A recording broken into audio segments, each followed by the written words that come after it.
For the longest time, Republican Representative Devin Nunes has sworn that he did not, in fact, have a phone call with Lev Parnas.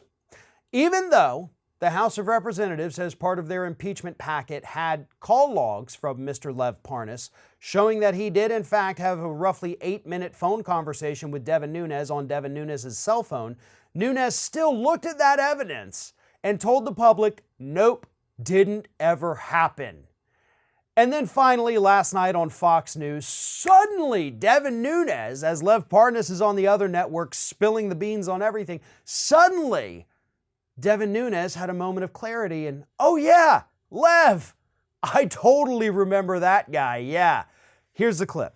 Very strange. So, and we also talked back then about the fact that your phone number showed up with calls to him, to Lev Parnas, in a list of data numbers, and you said that you didn't recall speaking with him, or whether it was on your cell phone or your office phone. Have you figured out the answer to any of those questions? And if you recall, that was brand new when that had come out when I came on your show. That's because right. I just didn't know the name, this name Parnas. So what I always like to remind people is we are dealing with people every day. We're an oversight committee.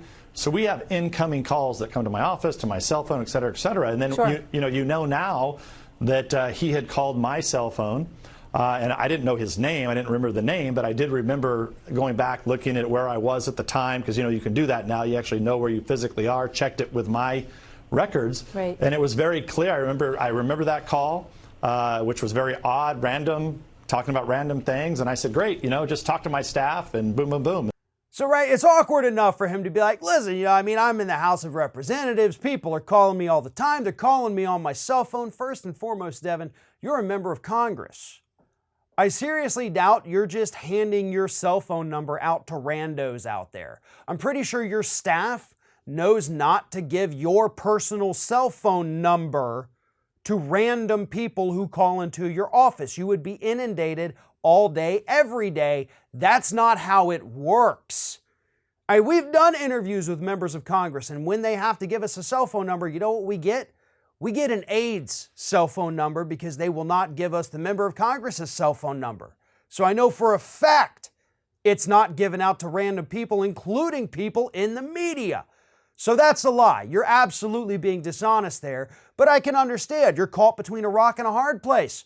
All the information is out there, the call logs to back this up. Parnas out there implicating you even further in this, saying that you were right there with them, directing them sometimes on what to do. We know that you did this. So how are you going to walk back from that? Easy. A little bit of misdirection. So there was no Normal, discussion about standard the procedure. Ukrainian ambassador. Was there any discussion about the Ukrainian ambassador and the fact that she should be removed in that call? Well, the first time I remember the name Yovanovitch, the ambassador, was not until this impeachment sham started.